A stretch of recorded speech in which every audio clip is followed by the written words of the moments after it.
Travel photography is about capturing the essence of a place, its people, and culture while preserving your personal perspective. With thoughtful preparation and creative approaches, you can elevate your photos from snapshots to meaningful stories. Here are 10 tips to help you take better travel photos. First, use available light to your advantage. Light is the heart of photography. It shapes mood, depth, and story in your photos.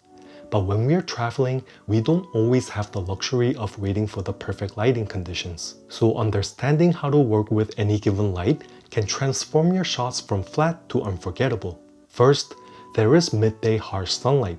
Some people dislike it, but I love it. Depending on where you are, that harsh light might be exactly what you need. When the sun is directly overhead, it sends beams of light down into places that are otherwise in shadow for the rest of the day. So in cities with narrow alleyways or markets tucked between buildings, look to capitalize this time of day. The contrast between harsh sunlight and deep shadows creates strong shapes and compositions. It makes the light visible. You can see it falling on the floor, wrapping around the figure, or forming patterns on the wall. People might try to block the sun with their hand, and that in itself is visually interesting. Next, the early morning and late afternoon sunlight. When the sun is low, a bit after sunrise or before sunset, it casts long dramatic shadows and creates a softer hue. This kind of light is directional and flattering. It's a great time to look for open areas, places where the light has room to stretch and cast shadows across walls and pavements. Light and shadow become subjects in your frame.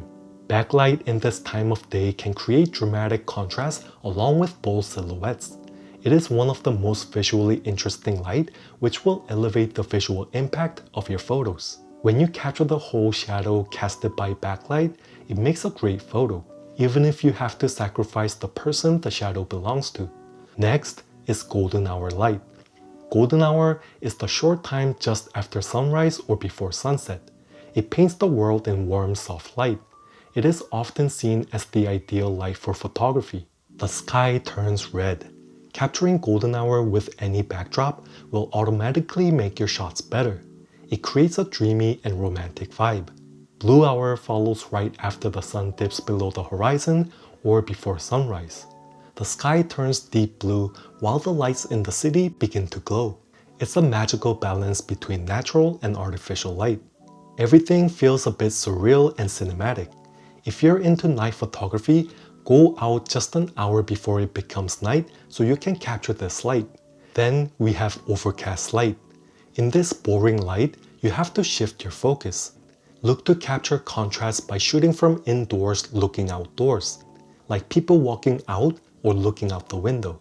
Also, with the even lighting, colors tend to pop more, so seek out bold colors. And without dramatic sunlight stealing the show, you can capture candid moments that carry mood. It adds emotional quality to your photos that is very different from sunny days. And then there is rain. Rain changes everything. The world looks and feels different. Cinematic, reflective, and sometimes even more alive. Wet streets create mirror-like surfaces, so look for puddles or wet pavement and make that reflection your subject. Mastering the available light is how you capitalize every photo while you're traveling. It adds diversity and mood. Next, think in sets. One of the most effective ways to take better travel photos is to think in sets. Wide, medium, and close up. A single great photo might catch someone's attention, but a thoughtful set of images tells a story. It gives the viewer a sense of place, atmosphere, and what it feels like to be there. Start with the wide shot. This is the shot that sets the stage for everything else to come. It gives the viewer a sense of location and scale, the famous landmarks and trademarks of that city. When you arrive at a place, take a few moments to photograph the scene before diving into the details. Capture the feel of the entire environment. Then, move on to the medium shot, which adds context. It brings the viewer a little closer into the scene. If the wide shot was the where, the medium shot is what's happening here. This could be a photo of a food vendor or people spending time in a square. Medium shots often include human activity or architectural detail within its surroundings. These are the frames where emotion and environment start to blend to tell stories. And finally, get in close. Close-ups are where the story gets personal. They highlight the intimate moments that bring depth to your travel photos. Close-ups include candid portrait or the details that most people overlook. This adds variety and carry emotional weight. It is also where your personal perspective comes through the most. You're showing what you found interesting and beautiful. Next, walk a lot and get lost. This sounds obvious, but you'd be surprised how little most people actually do it. Travel today is efficient. We hop from point A to B on trains, buses, and Ubers. It's fast and convenient. I love my bike taxi rides in Thailand, but it also skips over the in-between. And that's often where you capture the true atmosphere of the city and make your travel photos stand out. Take the subway if you must. In some cities, that's an experience in itself. But if your next destination is just 15 minutes away, then consider walking. Or get on a tram and miss your stop on purpose. Take the bus even if you're not sure where it goes. Really explore the city beyond the obvious spots. Some of the most memorable shots don't happen at the main square or the top of the viewpoint. They happen while you're lost. Often, the journey to the destination is more inspiring than the destination itself. So turn your map off and start walking. Next, do your research. Start with the basics. Search blogs, YouTube, and Google Street View. Google Street View is really helpful when exploring the layout of a city. Figure out which road to your destination is more photogenic and which alleys to explore and which ones to ignore. Most people turn to YouTube travel vlogs or travel photography channels to find the best photo spots, and those definitely help. But I think one of the most underrated and useful types of videos for photographers are YouTube walking tour videos. These are long, silent videos where someone simply walks through a city or a neighborhood. Just the raw environment, exactly as you'd experience it if you were there. They give you a real sense of what the streets look like, how busy or quiet certain areas are, and even how local people dress. These videos help you decide which areas to explore by foot and what kind of photo opportunities you can expect. I take mental notes on what kind of composition I can look for when I actually get there. Next, capture the cliches but with a twist. I know, everyone tells you to avoid the cliches, but cliché is a cliché for a good reason. The Eiffel Tower and Pyramid in Paris, bikes of Amsterdam, and neon-filled streets of Tokyo or Seoul. These are visual icons that instantly place you in a specific part of the world. They belong in your travel story. Embrace these cliches, but also shoot them in your own way. Don't just copy the postcard version. Or shoot the postcard version, but after that, also have a version where you add your own touch. Maybe it's the expression on the driver's face, the blur of movement, or quiet detail of a Parisian table. Make the cliché personal. And when you are at the famous landmark, try to capture them in a very photographer's way. What I mean is, a tourist would want a clean shot of it, with nothing in the foreground, right in the middle, and symmetric. But a photographer would add other aspects like foreground, framing, and layers. What's even better is making the landmark a supporter in your photo, not the main subject that covers the whole frame. Just hint at the landmark and let the viewers know where you are, but your main subjects can be something else entirely. You don't have to reinvent the wheel every time, but your perspective matters. When you look back, these are the photos you cherish the most, not the huge in-your-face photo of the Eiffel Tower, which is still good. Next, branch out to different genres. To tell a richer story, diversify the genres of photography you shoot during your travels. You might only shoot street photography in your hometown, like I do. But when you travel, try to include nature, cityscapes, and still life. Each genre offers a unique way to interpret and convey the essence of your journey.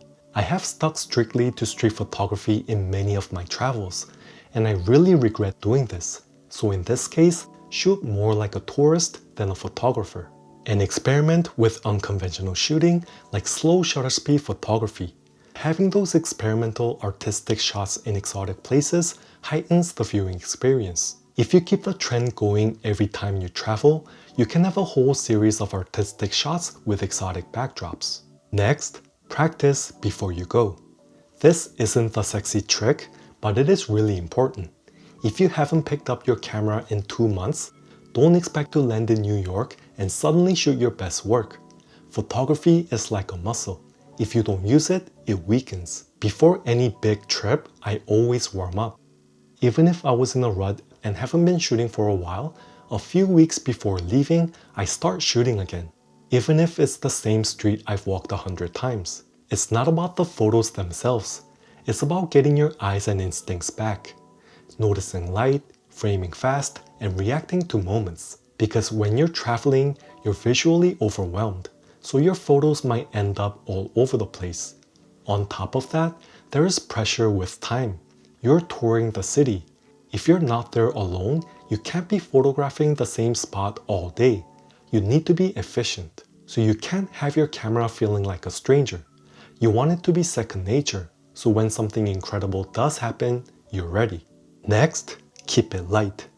Traveling light not only makes the journey more enjoyable, but also keeps you ready for unexpected photo opportunities. The goal isn't to have every option available for every situation. It is to work within limitations and being versatile. Minimize your load by bringing only the essentials. A lighter setup allows you to focus on the experience and reduces the fatigue of carrying heavy equipment. I once took 2 extra lenses out with me. I was constantly contemplating on which lens would suit the situation I was in, and kept switching lenses. It was taking me out of the experience and probably had me missing moments. Also, my back started hurting, so I was not focused on shooting photos and wanted to return to my room. After this experience, I tend to pack 2 extra lenses and 1 extra pocket camera to the destination. But once I'm there, I'll take just 1 camera and 1 lens when I go out to shoot for the day. Your travel photos are not going to be perfect, and that's okay. You miss shots because you didn't have the right focal length. You'll see something amazing just as your battery dies. You'll be rushing to catch a train and spot the perfect light, but you won't have time to stop. Stuff happens. Schedules change, light changes, and people move. So let go of perfectionism. Embrace the gear you have with you. And also keep it light-hearted. Yes, taking photos might be the biggest reason you are there. It is for me too. But most of us don't get to travel too often. So focus on enjoying the experience. Having a really nice photo to show for your time there is a great thing. But I'd rather have a much more enjoyable time and fewer and less amazing photos to show for it. Because to me, all my photos, whether good or bad, will remind me of the amazing time I had on my trip. And don't get too stressed out from not getting the best photos. Travel photography is not just about capturing the perfect shot. It is also about experiencing the beauty and culture of a new place. Take time to observe and immerse yourself in the environment, and feature yourself once in a while. Subtle suggestion that you were there is a cool way to include yourself in your travel photography. It can be your shadow or reflections. Try making yourself the main subject, but also make yourself a small feature in the frame.